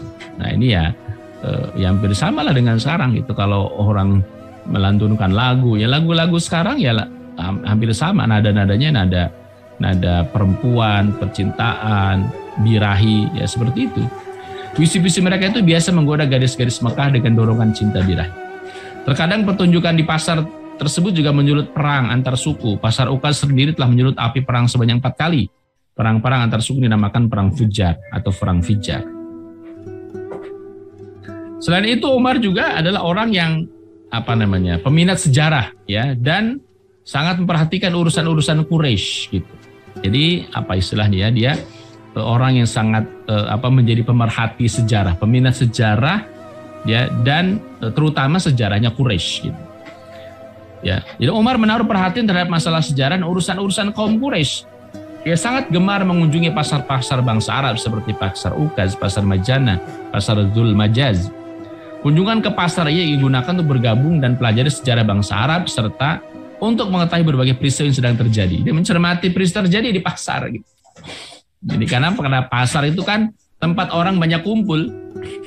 Ya, dulu aktivitas yang paling banyak dilakukan ya orang-orang saat itu ya di pasar memang. Kalau sekarang kan di kantor, dulu nggak ada kantor kan gitu. Sekarang ada kantor, ada pabrik, ada apa gitu. Dulu nggak ada kantor, nggak ada pabrik. Aktivitas orang itu kebanyakan ya tadi di pasar gitu. Ya, di pasar gitu. Nggak sebagaimana nggak ada pertanian gitu ya. Makanya di pasar semua aktivitas orang itu. Jadi nggak untuk mengetahui berita apa, kejadian apa, untuk mengetahui isu apa, ya di pasar itu. Ya. Jadi kalau sekarang sosial media gitu misalnya, apa yang terjadi diketahui. Nah, dulu untuk mengetahui peristiwa terbaru di pasar. Gosip-gosip yang muncul di pasar itu. Ya. Pasar, termasuk kemudian mencermati berbagai macam peristiwa. Ada apa sih yang terjadi di Quraisy ya di pasar gitu. Nah, Umar juga seorang pedagang, seorang saudagar juga gitu. Jadi bukan hanya sebagai seorang penyair, penggembala. Ketika sudah mulai bertumbuh dia juga seorang pedagang. Umar juga menekuni dunia perdagangan. Ia meraih keuntungan yang cukup besar dari profesi yang digulitnya sebagai pedagang. Ia menyerap berbagai pengetahuan dari daerah yang pernah ia kunjungi saat melakukan kunjungan niaga. Pada musim panas ia melakukan perjalanan ke Syam sebagaimana orang-orang Quraisy. Jadi ilafi Quraisy ilafihim rihlatash syita'i was-saif. Ya. Jadi pada musim panas ya ke Syam. Ya, karena karena ini berhubungan dengan cuaca juga gitu. Mungkin orang bertanya, kenapa sih orang-orang itu kalau ke Syam itu musim panas dan musim dingin? Ya, orang Arab itu nggak akan kuat kalau musim dingin ke wilayah Syam. Kenapa? Karena sangat dingin, ekstrim. Ya bahkan seringkali bersalju gitu. Ya, saya pernah misalnya ke Palestina itu bahkan sudah mulai beralih dari musim dingin ke musim musim panas gitu ya. Tetapi masih sangat dingin itu peralihan, apalagi sangat dingin, apalagi di musim dingin itu maksudnya, ya bulan-bulan seperti Desember, Januari, Februari itu musim dingin, gitu. Ya, nah musim musim panas, baru musim panas mereka ke Syam, ke Palestina, ke Jordania, Libanon gitu, khususnya ke wilayah Palestina memang, ya dia melakukan perjalanan ke Syam, ke wilayah Palestina. Musim dingin dia melakukan perjalanan ke wilayah Yaman, ya. Kalau Yaman itu cuacanya iklimnya hampir sama dengan Mekah gitu, jadi hampir sama. Maka kalau musim dingin pun ya nggak jauh beda dengan dinginnya di Mekah, kira-kira begitu. Nah itu kebiasaan orang Quraisy, itu dilakukan oleh Umar juga gitu. Tapi Umar ya karena dalam berdagang ini tidak terbatas hanya berdagang pada musim panas dan musim dingin ke Yaman dan Syam, bahkan dia pergi sampai ke Persia dan Romawi. Itu Umar. Tapi dalam perjalanan itu ya lebih mengutamakan untuk mencerdaskan pikirannya daripada untuk mengembangkan perdagangannya. Nah ini bedanya Umar gitu. Jadi Umar itu dagang, setengah belajar Umar itu. Ya, dalam Muruj Az-Zahab Al-Mas'udi menyebutkan bahwa selama dalam berbagai perjalanan masa jahiliyah itu Umar banyak menemui pemuka-pemuka agama Arab dan bertukar pikiran dengan mereka. Jadi Umar itu kalau ke Persia, ke Romawi, wilayah Romawi dan seterusnya gitu ya, itu tidak hanya sebatas dagang, tapi Umar itu bertukar pikiran, ngobrol, diskusi tentang berbagai macam hal. Makanya Umar itu orang yang sangat orang yang sangat cerdas, orang yang sangat pandai, berpengetahuan luas gitu. Maka nanti kita lihat ya bagaimana perluasan wilayah pada masa Umar meliputi Persia, Romawi gitu. Karena Umar tuh dagangnya sampai ke daerah kekuasaannya Persia dan daerah kekuasaannya Romawi. Gitu. Karena Umar tahu persis, oh ini Persia ini Romawi itu gitu. Maka Umar tuh tahu persis gitu. Bagaimana menundukkan Persia dan bagaimana menundukkan Romawi. Ya, kenapa? Karena daya jelajah Umar itu yang luar biasa. Nah, ini juga pelajaran penting ya buat kita semuanya. Makanya kalau ada rezeki ajak anak-anak kita ya itu kemudian mengenal dunia luar ya, mengenal dunia luar supaya mereka tidak taunya Cianjur saja gitu ya atau Bandung saja gitu ya. Ya, ajak mereka untuk mengenal dunia luar agar pikiran mereka juga luas gitu. Ya, sebagaimana Umar bin Khattab ya. Jadi menjadi orang yang punya pikiran yang luas itu karena sering traveling dalam tanda petik ya. Traveling dalam konteks itu kan Umar sambil berdagang sebenarnya. Tapi banyak yang mengatakan Umar itu di antara dagang dengan belajarnya 50-50 lah gitu. Kalau yang lain mungkin dagang full dagang. Kalau Umar itu sambil belajar dengan orang-orang tokoh-tokoh di situ gitu. Sambil diskusi, bertukar pikiran ya itu Umar. Makanya dia tumbuh jadi orang yang sangat luas pemikirannya gitu. Kemungkinan besar segala yang sudah dilakukan dalam kapasitasnya sebagai utusan dari pihak Quraisy dan luasnya pengetahuan mengenai silsilah orang Arab dan cerita rakyat masyarakat Arab serta apa yang diketahuinya dari buku yang dibaca masa itulah yang membuatnya lebih banyak menambah ilmu daripada memperoleh kekayaan. Nah, itu Umar. Makanya Umar itu ya kayaknya nggak kaya banget gitu. Tidak sebagaimana Abdurrahman ibn Auf atau mungkin Saud Utsman ibn Affan ya. Istilahnya menengah lah kira-kira gitu Umar. Karena antara belajar sama cari harta itu ya setengah-setengah lah kira-kira gitu ya. Bahkan kemudian Umar tuh kalau kemana-mana ya dagangnya seperlunya saja. Sisanya dipakai buat apa? Buat belajar tentang berbagai macam peradaban yang dia singgahi tentunya selama dia berdagang. Itu Umar. Ya. Sekalian rahmati Allah Subhanahu. Umar juga ya pada masa itu ya menjadi salah seorang hakim, hakim. Umar menduduki posisi strategis di tengah masyarakat Mekah dan memberikan kontribusi yang signifikan terhadap berbagai peristiwa yang terjadi dalam sejarah kakek moyangnya itu yang harum ya, itu turut membantu dalam hal ini. Itu kakeknya kan disebutkan di awal, itu Nufail bin Abdullah Uzza, seorang hakim di mana orang-orang Quraisy mempercayainya untuk menyelesaikan berbagai sengketa yang terjadi antara mereka. Ditambah lagi kakek buyutnya, kakek moyangnya Ka'ab bin Lu'ay, orang yang sangat terpandang di kalangan Arab. Mereka mencatat kejadian sejarah berdasarkan tahun wafat Ka'ab hingga terjadi pada peristiwa tahun gajah. Posisi strategis ini waris oleh Umar dari kakek moyangnya yang membuatnya beruntung mengetahui sejarah dan kehidupan bangsa Arab. Gitu. Jadi makanya kemudian setelah Umar masuk Islam pun, Umar itu seringkali diminta Rasulullah SAW menjadi qadhi, menjadi hakim juga, ya, untuk memecahkan berbagai macam masalah. Kadang-kadang Rasulullah SAW itu mendidik Umar juga untuk memecahkan masalah gitu. Ya, jadi mementori Umar supaya Umar itu kemudian menjadi hakim yang piawai, kira-kira begitu. Karena pada masa jahiliyah Umar terbiasa menjadi seorang hakim juga gitu. Di samping itu Umar juga terkenal pandai dan cerdas. Orang-orang Quraisy mempercayai Umar sebagai hakim untuk menyelesaikan berbagai sengketa yang terjadi antara mereka. Ibnu Sa'ad mengatakan sebelum masa Islam Umar sudah terbiasa menyelesaikan berbagai sengketa yang terjadi di kalangan bangsa Arab. Ini arti kalau hakim itu orang sangat luas gitu pandangannya, orang yang sangat luas ilmu pengetahuannya. Nggak bisa orang jadi hakim itu orang yang bodoh tuh, nggak bisa. Harus orang yang paling pintar, harus orang yang paling cerdas gitu. Nah, Umar salah satunya gitu. Ya, karena ditambah lagi kan gini. Jadi setiap masyarakat itu pastilah ada penengahnya, ada hakimnya. Walaupun tentu standar hakim apa yang digunakan misalnya hukum yang digunakan itu tergantung dari masyarakatnya gitu. Ya. Pada masa itu ya bagaimana kemudian pakem-pakem Quraisy yang kemudian digunakan gitu. Ya, ilmu pengetahuan Umar itu yang digunakan untuk menyelesaikan berbagai macam masalah gitu. Jadi dipilih orang yang paling pandai, paling cerdas, paling luas ya ilmu pengetahuan, maka dialah yang dipilih jadi hakim. Nah, Umar salah satunya gitu. Umar salah satu. Bukan cuma itu, Umar juga seorang delegator Quraisy. Ya, jadi seorang delegasi. Jadi kalau tentu kita ya delegasi itu semacam duta besar. Bukan duta besar ya. Ya pokoknya delegasi lah. Ketika ada masalah dengan Quraisy, maka juru bicaranya Umar. Nah, kira-kira begitu. Ini kan harus orang yang sangat representatif gitu.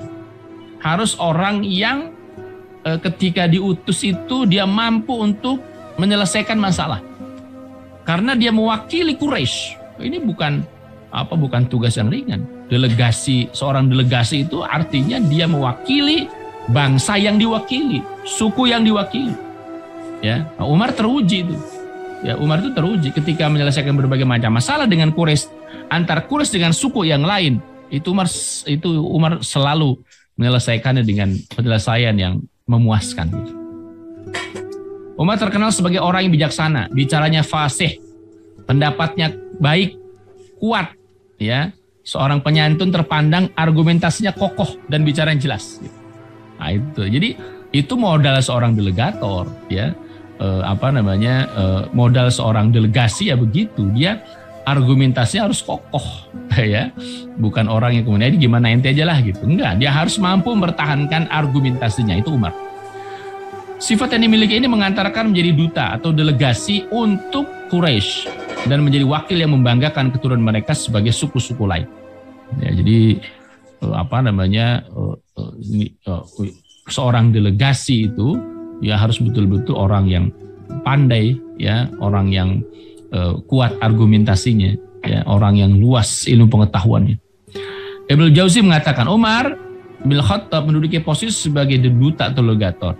Bila terjadi perang di antara suku Quraisy dengan suku lain, maka mereka mengutus Umar sebagai delegasi atau sebagai wakil yang membanggakan suku mereka atau sebagai delegasi yang menangani konflik di antara mereka. Mereka rela dengan senang hati mempercayakan berbagai urusan ini kepada Umar bin Khattab. Pokoknya kalau Umar yang nanganin, beres masalah gitu.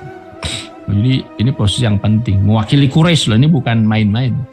Ya artinya orang ini harus orang yang betul-betul piawai, ya orang yang kemudian punya argumentasi yang kokoh, ya orang yang kemudian mengetahui betul seluk-beluk Quraisy, ya orang yang sudah fasih khatam masalah Quraisy, ya yang layak jadi delegasi itu gitu.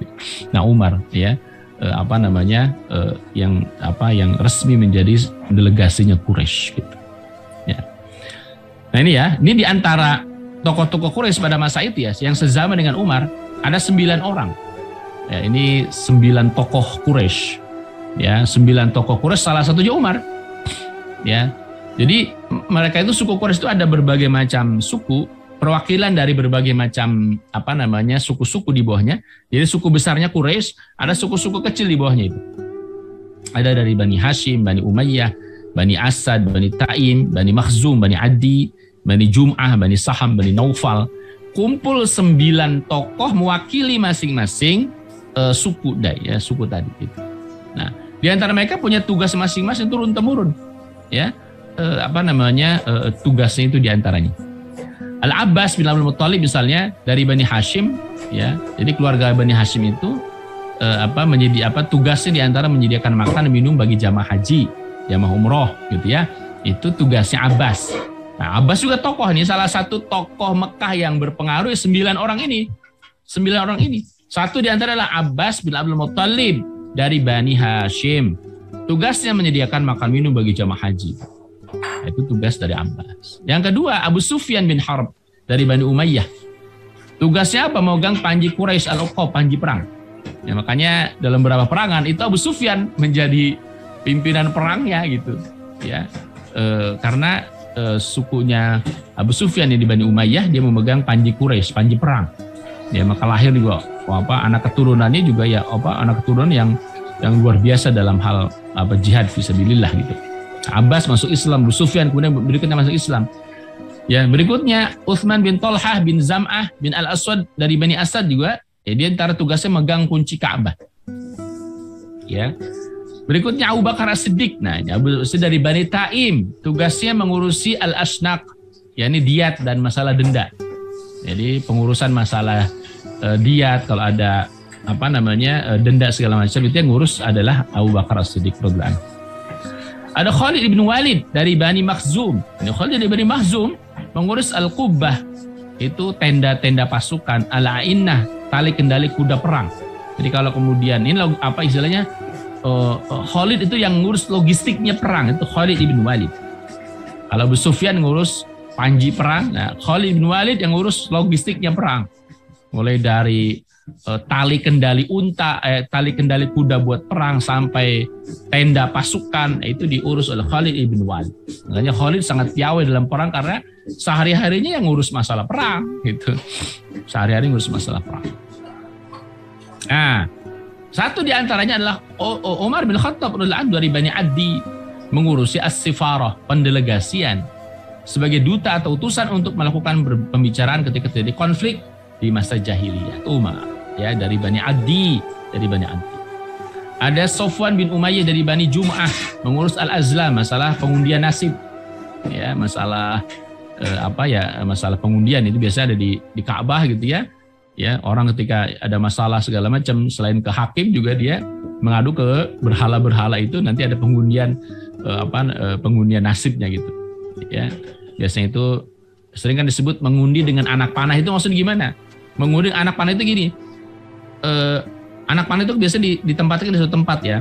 Dikumpulkan di suatu tempat, itu anak panah. Dikasih nomor, dikasih tulisan.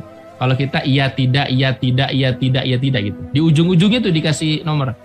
Nanti silakan ambil salah satu anak panah, diambil anak panah itu. Isinya misalnya kalau orang mau saya mau melakukan, saya bulan ini dagang apa enggak ya gitu, kira-kira gitu. Saya bulan ini dagang enggak ya ke Syam. Maka sebelum berangkat itu milih anak panah itu.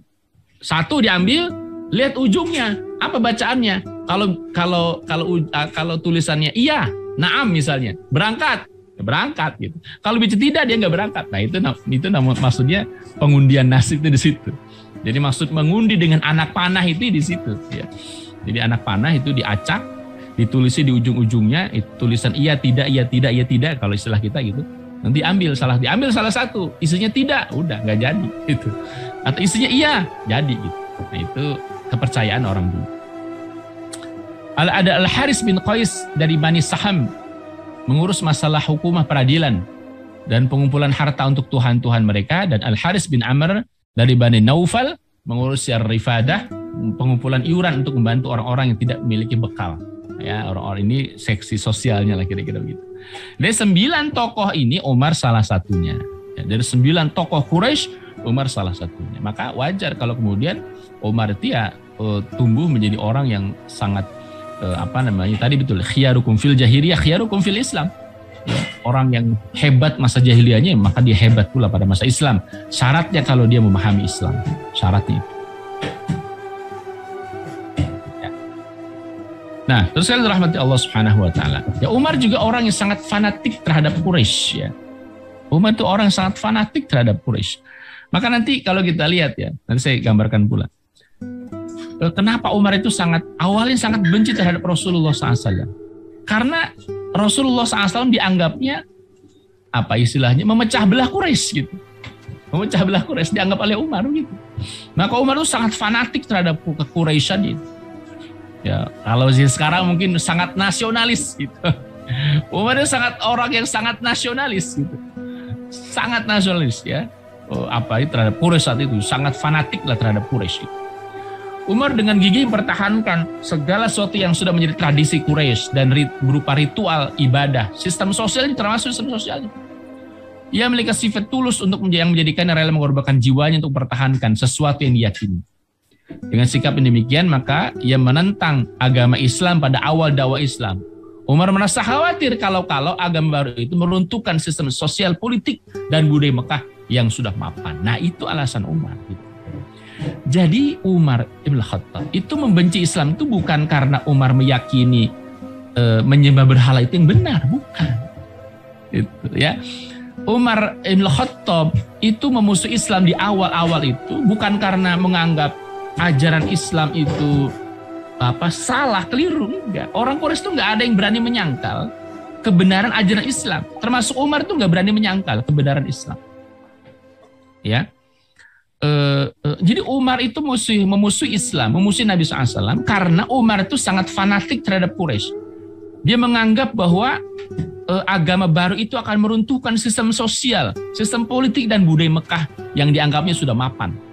Gitu.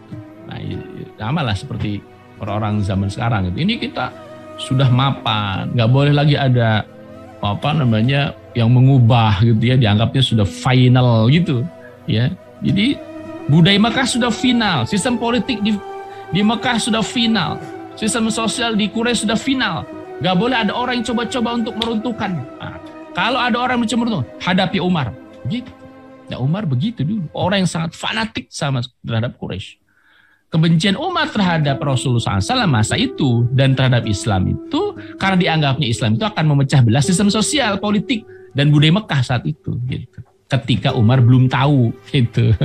Ya, nah, biasalah isu nanti akan peruntukan ini akan merusak itu dengan berbagai macam fitnah. Sama seperti sekarang Islam pun difitnah begitu. Kalau Islam diterapkan nanti akan bubar. Islam diterapkan nanti akan hancur. Islam diterapkan nanti akan terjadi perang saudara. Islam diterapkan nanti akan gitu. Padahal yang membuat rusak itu bukan Islam. Ya, saat ini itu yang membuat rusak itu ya kapitalisme. Yang buat rusak Indonesia itu bukan Islam. Ya, tetapi ya kapitalisme itu, oligarki itu yang merusak bangsa ini, para koruptor itu yang merusak bangsa ini gitu loh. Terus kemudian tiba-tiba dituduh Islam. Ya sama ketika itu pun sama. Orang yang mengisukan hati-hati dari Islam itu nanti akan merusak tatanan kehidupan masyarakat Quraisy.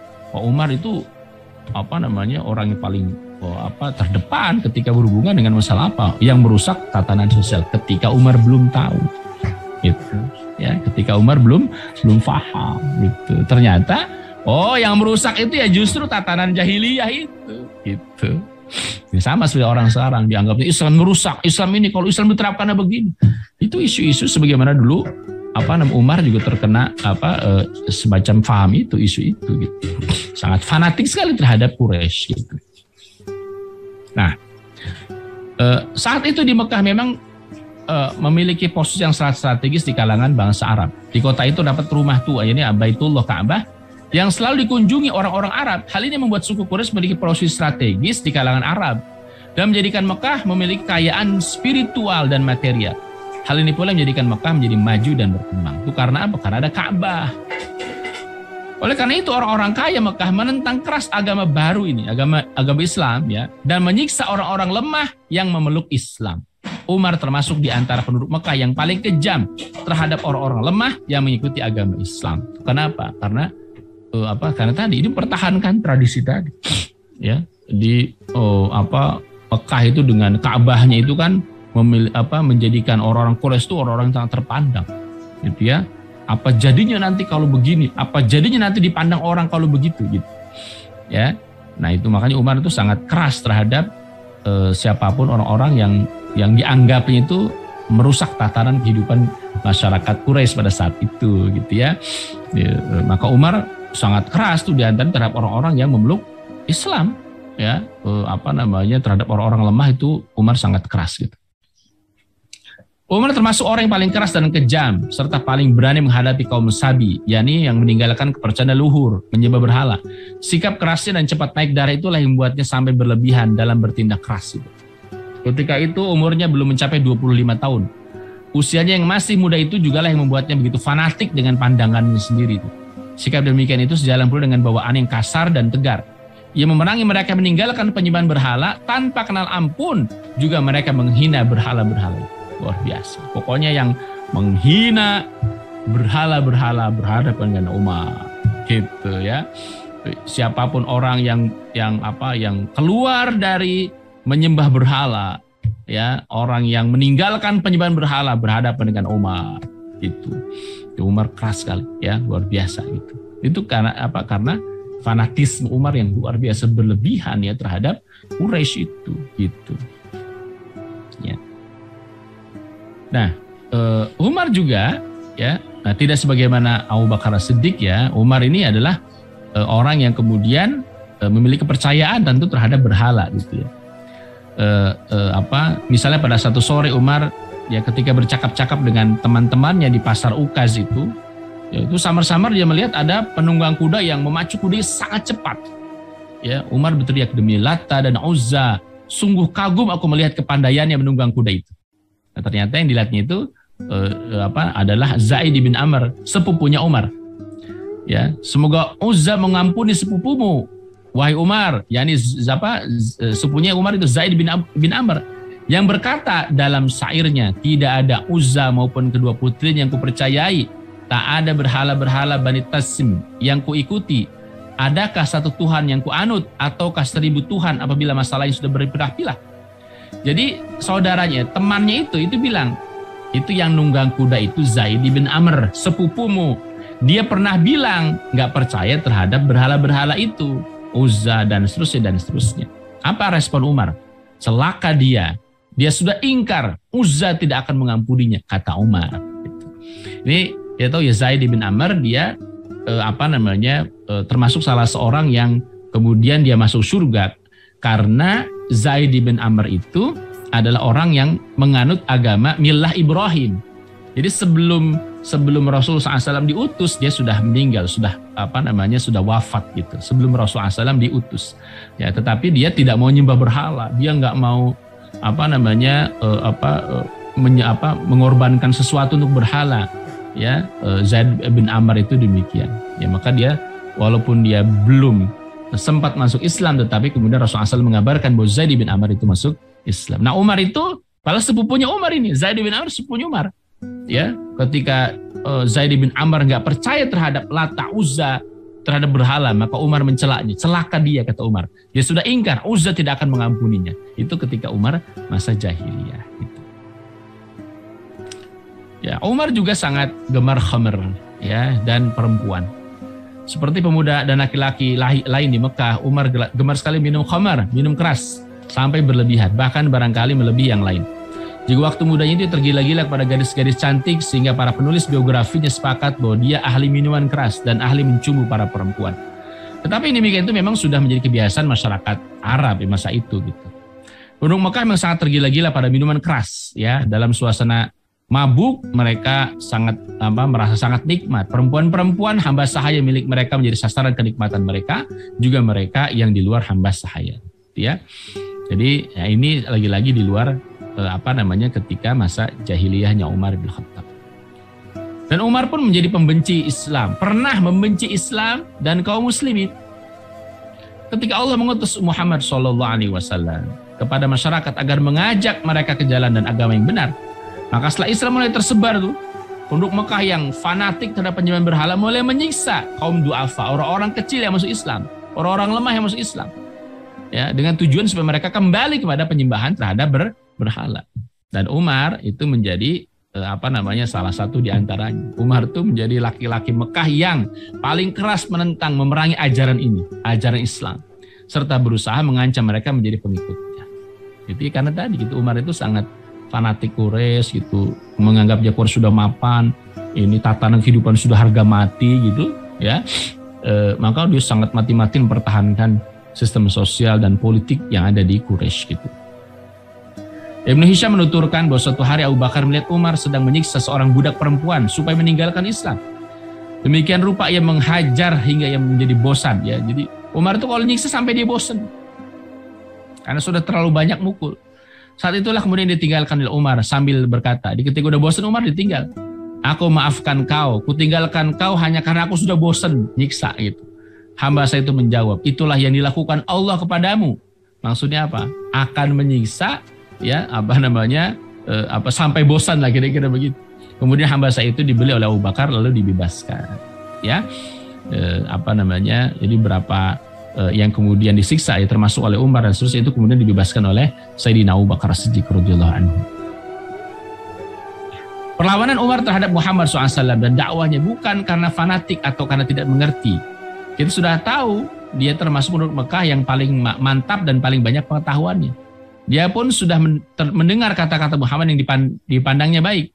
Tapi sikapnya terhadap dakwah yang baru ini makin menambah sikap keras kepalanya.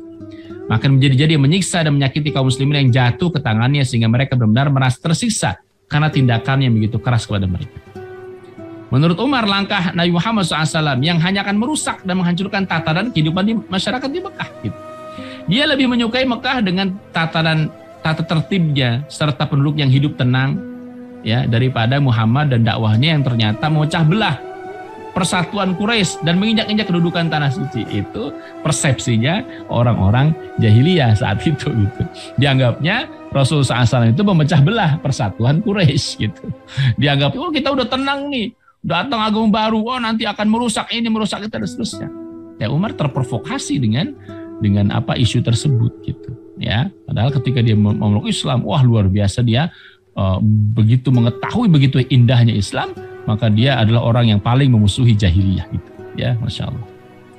Bagi Umar, membiarkan dakwah Islam berarti menambah perpecahan di kalangan Quraisy, dan kedudukan Mekah pun akan semakin hina. Jadi karena dia memandang ini nanti image Mekah itu bagaimana di mata orang-orang luar. Setiap tahun kan orang datang untuk haji dan seterusnya, kira-kira begitu. Maka jika Quraisy menghentikan Muhammad SAW hanya sampai pada menentang mereka yang menjadi pengikutnya dan berusaha supaya orang lemah itu meninggalkan agamanya, jelas hal ini akan menghanyutkan Mekah dan orang-orang Quraisy ke dalam kehancuran. Dan Quraisy hanya akan menjadi buah bibir, ya, jadi pembicaraan jelek orang-orang Arab. Gitu. Umar telah menjalani kehidupan masa jahiliyah, ia telah mengenal betul hakikat dari adat kebiasaan tradisi jahiliyah. Ia mempertahankannya dengan segenap kemampuan yang dimiliki. Karena itu ketika ia masuk Islam, ia mengenal betul keindahan dan hakikat Islam. Ia meyakini betul perbedaan yang sangat besar antara petunjuk dan kesesatan, ya, antara kekufuran dengan keimanan, antara hak dan batil. Karena Umar tahu persis kejahiliahan, maka setelah dia masuk Islam, wah itu tahu persis perbedaannya gitu. Karenanya dalam sebuah ungkapan ia pernah mengatakan, ikatan Islam akan terurai ikatan demi ikatan bila tumbuh dalam Islam orang yang tidak mengenal jahiliyah gitu. Makanya Umar itu orang yang kemudian mengenal kejahiliahan Ya, tentu tidak harus mempraktikkan begitu ya, tetapi paham betul kebobrokan, maka dia akan akan mengetahui betul ya keindahan Islam. Seperti misalnya kita sekarang, ya, kalau kita nggak mengetahui kejelekan kapitalisme, kejelekan komunisme, kalau kita nggak tahu kejelekan sistem kufur yang lain selain sistem kufur, maka nggak akan merasakan indahnya Islam gitu. Ya, maka kita akan merasakan hebatnya Islam itu kalau kita tahu kapitalisme itu jeleknya luar biasa. Nah, kemungkinan orang yang saat ini misalnya masih belum meyakini Islam itu karena mereka nggak tahu kebobrokan kapitalisme begitu bobroknya. Padahal yang merusak bangsa ini ya kapitalisme itu, ya bukan Islam gitu. Ya gitu kira-kira. Baik ya, rahmat Allah subhanahu terakhir ya, sebagaimana di awal saya ungkapkan, ya Umar bin Khattab radhiyallahu anhu adalah orang yang termasuk orang yang terbaik di masa jahiliyah, maka dia pun menjadi orang yang terbaik di masa Islam.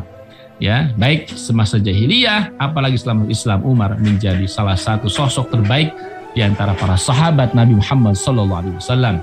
Ya, sebagaimana sabda Nabi SAW, fakhiyarukum fil jahiliyah, khiyarukum fil Islam. Idza faquhu, jadi orang yang terbaik di masa jahiliyah, maka dia akan terbaik di masa Islam kalau dia memahami agama. Ya, baik itu saja yang bisa Al-Faqih sampaikan. Mudah-mudahan ada manfaatnya ya sesi pembahasan Umar bin Khattab radhiyallahu anhu ya di sesi yang pertama. Ya, assalamualaikum warahmatullahi wabarakatuh.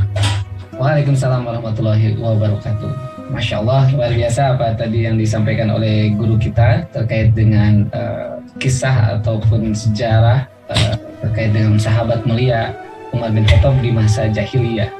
Jadi luar biasa ya terkait dengan tadi kepemimpinan itu tak terlepas dari masa lalu atau istilahnya terpaan sejak awal. Bagaimana Umar bin Khattab sebelum masuk Islam dan setelah Islam karena terpaan awalnya itu, dan hanya softwarenya aja, casingnya itu tetap sama Umar bin Khattab di masa jahiliyah, cuma softwarenya ganti dengan Islam gitu ya. Iya betul. Ini Ustaz, ada pertanyaan tadi dari teman-teman terkait dengan kisah ini.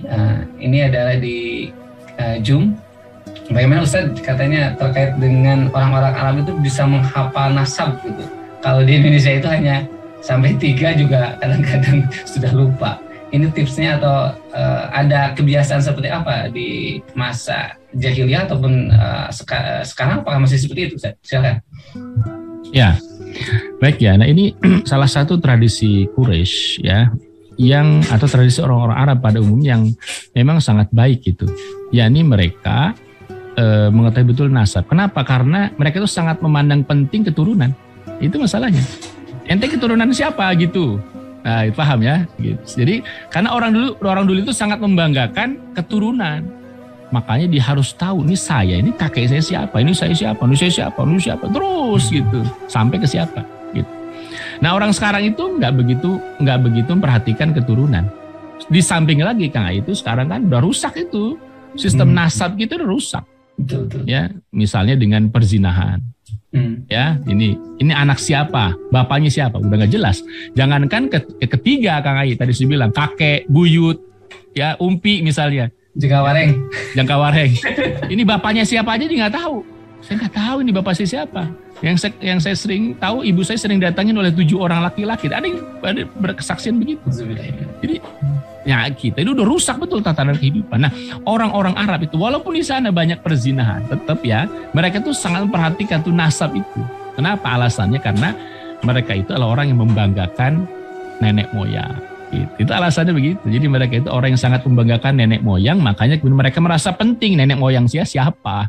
Anda berhadapan dengan siapa? Saya gitu kira-kira begitu. Kalau sekarang mungkin tradisinya udah berbeda ya. Karena bisa jadi orang itu sekarang sudah beralih kepada keahlian, kepada skill. Ya, Anda memandang saya jangan lihat bapak saya siapa, jangan lihat kakek saya siapa, lihat saya sekarang siapa, gitu kira-kira. Tapi sebenarnya tradisi itu tradisi yang baik, tradisi yang baik. Gitu. Walaupun tidak semata ya baiknya seorang itu karena keturunan gitu. Keturunan itu mengetahui tentang keturunan ya mengetahui tentang seluk-beluk nenek moyang itu sangat penting sebenarnya gitu untuk menelusuri dari mana terahnya, terus kemudian bagaimana silsilah orang tuanya, kakek buyutnya dulu gitu. Nah itu terkadang penting juga gitu. Tetapi orang Arab dulu hanya mementingkan saya keturunan siapa, tidak melihat Anda punya sekarang siapa gitu. Jadi hanya mengandalkan saya keturunan siapa gitu. Nah jadi tradisi mengenal nasab itu sebenarnya tradisi yang bagus gitu, tradisi yang sangat bagus ya untuk mengetahui nasab seseorang gitu. Demikian ya. Jadi kenapa orang dulu itu sangat perhatikan nasab, karena memang mereka punya kepentingan ya untuk membanggakan nasab atau keturunan tadi gitu ya. Allah. Luar biasa Ustaz. Ini juga ada yang komentar, kalau sudah lupa bolehkah kita ini nanti mengingat nasab itu dari generasi sekarang aja ya? Silahkan saja. Ya, silahkan aja. Oke Ustaz, kita ke materi yang tadi Ustaz sempat dibahas terkait dengan masyarakat Arab pada waktu itu ummi gitu, atau mereka buta huruf ya. Iya betul. Tadi sempat diulas juga bahwa masyarakat di sana belum butuh. Emang yang menjadi sistem kehidupan pada waktu itu seperti apa? Sampai-sampai pendidikan itu belum dibutuhkan. Iya. Jadi gini, Kang Ai. Jadi makna pendidikan kita dengan mereka itu ya persepsi harus diluruskan dulu. Bagi mereka itu anak itu pandai bergulat itulah pendidikan. Anak pandai memanah itulah pendidikan. Anak pandai bergulat itulah pendidikan. Anak pandai bertombak itulah pendidikan, gitu loh. Anak bisa mengembala itulah pendidikan, gitu. Paham ya kira-kira? Kalau sekarang kan anak kerja di mana ya, bidang apa gitu loh kan? Jadi itu sangat tergantung dengan sistem sosial itu. Jadi sistem sosial pada masa itu memang nggak mementingkan, belum merasa penting orang tuh pandai membaca menulis. Kalau pandai membaca, emang baca buku apa di sana? Emang ada perpustakaan gitu, kira-kira gitu. Kalau pandai nulis, dulu belum ada seperti kita misalnya orang menulis itu kemudian bukunya jadi bestseller kemudian dan seperti kita sekarang gitu. Jadi belum merasa dipentingkan. Jadi kita kan menganggap pendidikan itu baca tulis gitu saja gitu kan. Dan mereka itu pendidikan itu ya perspektif pendidikan itu ya memanah itu ya pendidikan. Punya anak yang pandai memanah berarti saya berhasil mendidik dia menjadi seorang pemanah ulung. Karena itulah yang dibutuhkan masyarakat itu. Apa yang dibutuhkan? Kalau perang suku dia bisa mempertahankan sukunya. Nah coba, apa diperlukan orang yang pandai membaca menulis ketika diserang oleh suku yang lain? Nah gitu kan. Jadi nggak begitu dipandang perlu gitu loh. Sia-sia ente bisa baca-baca menulis kalau nggak bisa perang gitu. Jadi, jadi orang dulu itu sistem sosialnya emang begitu, tidak merasa penting ya punya keahlian membaca dan menulis karena emang sistem sosialnya mengharuskan bukan itu yang dipentingkan. Nah, tetapi orang yang punya skill baca tulis itu pasti istimewa. Nah, Umar itu kan istimewa karena bukan cuma pandai gulat, bukan cuma pandai memanah, bukan cuma pandai berkuda, ya, bergulat, tapi juga pandai baca tulis. Berarti ini istimewa, kelebihan. Kalau sekarang mungkin ini keahlian apa gitu ya, yang semua orang itu cuman ada sekian orang yang bisa gitu, kira-kira gitu ya. Kalau sekarang kan kenapa penting baca tulis? Karena kan kita orang bekerjanya IT, terus kemudian streaming gitu kayak teman-teman bisa. Itu kan nggak mesti pandai bergulat gitu ya, tapi ya pandai pandai yang soft skill gitu kalau sekarang gitu. Ya, yang lebih dibutuhkan ya sekarang mungkin soft skill, ngajar, butuh apa ya tergantung ngajarnya gitu kan. Kalau ngajarnya bahasa Arab ya skill bahasa Arab, bukan skill memanah atau skill bergulat gitu. Ya, Allah. Ya, jadi tergantung dari tatanan sosial pada ya hari ini ataupun masa lalu ya Ustaz. Ya, ini ada yang menambahkan Ustaz terkait dengan Umi itu, apakah pada waktu itu Umar karena dia sudah bisa baca dan tulis, dia juga berusaha untuk mencari tandingan Al-Qur'an Ustaz. Gimana? Ya. Umar tidak termasuk yang demikian ya. Dia itu wawasannya luas itu yaitu kan karena sering berinteraksi dengan orang-orang di berbagai macam wilayah ketika dia berdagang gitu. Dan Umar tidak sempat ada riwayat yang kemudian kita baca yang menandingi bacaan Al-Quran, tuh enggak. Karena apa? Karena nggak sanggup juga gitu. Umar pun merasakan sebenarnya bahwa Islam itu sulit untuk dibantah secara argumentatif. Walaupun orang itu pandai baca, pandai tulis gitu loh. Sulit untuk membantah Quran secara argumentasi itu nggak bisa. Makanya Umar itu melawan Islam itu bukan dari aspek itu, bukan dari aspek Quran salah, bukan, nggak mampu. Tapi Umar membenci Islam saat itu ya, itu karena apa? Karena dianggap memecah belah kesatuan negara Quraisy. Ya, nah gitu. Ya, dianggapnya memecah belah kesatuan Quraisy. Cuma itu alasan Umar, bukan karena Islam. Umar tuh nggak bisa membantah Quran dari aspek sastra segala, nggak bisa bantah. Nggak ada satupun orang hatta sekelas misalnya Umar bin Khattab atau kemudian yang lain ya. Tokoh-tokoh Quraisy yang Mughirah bin Syu'bah misalnya ya dan seterusnya itu nggak mampu untuk kemudian membantah kehebatan Quran gitu. Termasuk orang yang udah pandai baca tulis pun dia argumentasi menyerang Islam itu nggak berani melawan secara argumentatif, tetapi menuduh Islam itu memecah belah. Nah itu yang dilakukan oleh orang sekarang juga. Masya Allah Ustaz, luar biasa.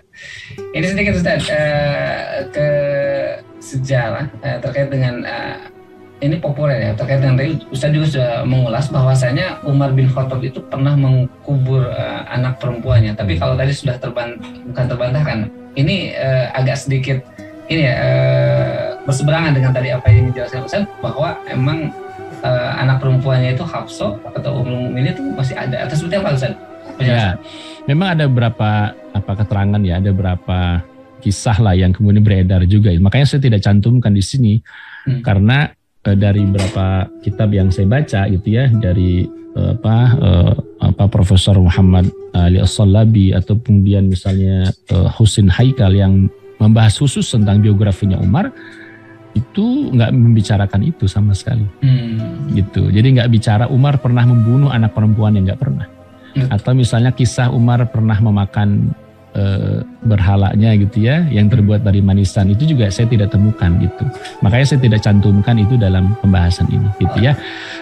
Saya khawatir itu kemudian tidak akurat sumber dan seterusnya gitu ya. Nah terus bukti yang kedua ketika Umar dikatakan pernah membunuh anak perempuannya, faktanya ya ibunya Hafsah ya itu kan dinikahi pada masa sebelum Umar masuk Islam, lahir kemudian Hafsah gitu ya, Ummul Mukminin gitu. Jadi kalau itu dilakukan oleh Umar bin Khattab radhiyallahu anhu, maka nggak akan ada itu wanita yang bernama Hafsah tadi. Wallahu a'lam. Oke Ustaz, ini kita masuk ke pertanyaan yang terakhir karena waktu sudah jam 6.56. Kita tadi Ustaz, tatanan jahiliyah yang begitu dicintai oleh masyarakat jahiliyah pada waktu itu sehingga Umar pun buta akan menerima hidayah Islam. Ya.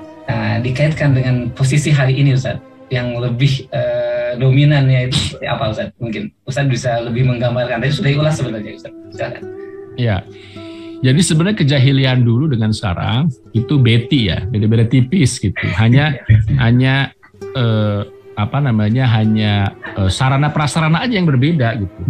Ya dulu orang nyembah berhala. Sekarang orang juga nyembah ideologi gitu. Betul. Ya, jadi orang nyembah Lata, Uzza, harga mati. Sekarang orang bilang kapitalisme dan lain-lain, harga mati gitu. Sama aja. Jadi dari aspek keyakinan, ideologi atau tatanan hidupan sosial masyarakat itu sama gitu. Hanya sarana prasarananya yang lebih canggih gitu, itu aja. Dulu misalnya Umar menentang Islam itu karena dianggap Islam memecah belah, sehingga mereka tidak bisa berdebat secara argumentatif, secara intelektual dengan Rasul itu nggak berani. Sekarang orang juga sama, ketika dihadirkan ini loh Islam solusi, mereka tuh nggak berani. Oh Islam tuh berdebat misalnya lebih hebat kapitalisme dibanding Islam, nggak berani mereka, nggak berani berdebat secara argumentatif membandingkan Islam dengan kapitalisme yang mereka yakini, nggak berani. Ya mereka nyerangnya gimana? Islam memecah belah, menuduh, memfitnah Islam gitu. Jadi sebenarnya sama ya, sejarah itu akan berulang, sejarah itu akan berulang gitu ya. Sebagaimana dulu bagaimana orang menentang Islam Ya sekarang juga sama, orang menentang Islam ya gayanya gitu-gitu juga sebenarnya gitu. Nah, tetapi sama juga nanti ketika Islam pun akan menang, ya sejarah pun akan berulang. Insya Allah Islam pun akan menang dengan cara yang sama sebagaimana Rasulullah SAW ya memenangkan Islam. Masya Allah. Mungkin saya langsung saja closing statement terkait dengan tema kita kali ini, kehidupan Umar bin Khattab di masa jahiliyah. Silakan Ustaz. Ya, baik.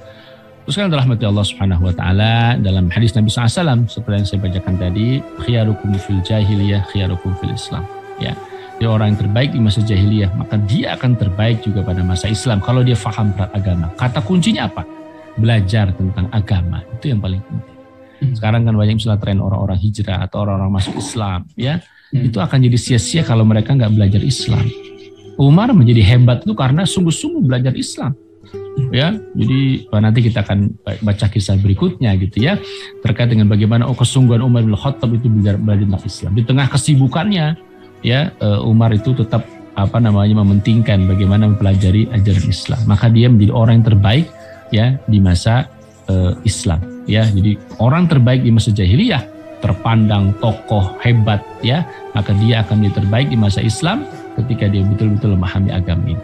Ya, dan mudah-mudahan apalagi kita gitu ya, kita ini memang sejak awalnya sudah Islam ya, mestinya jauh lebih baik lagi daripada orang-orang yang sebelumnya ada dalam kehidupan yang jahiliyah gitu. Mudah-mudahan ini jadi ibrah ya buat kita semuanya.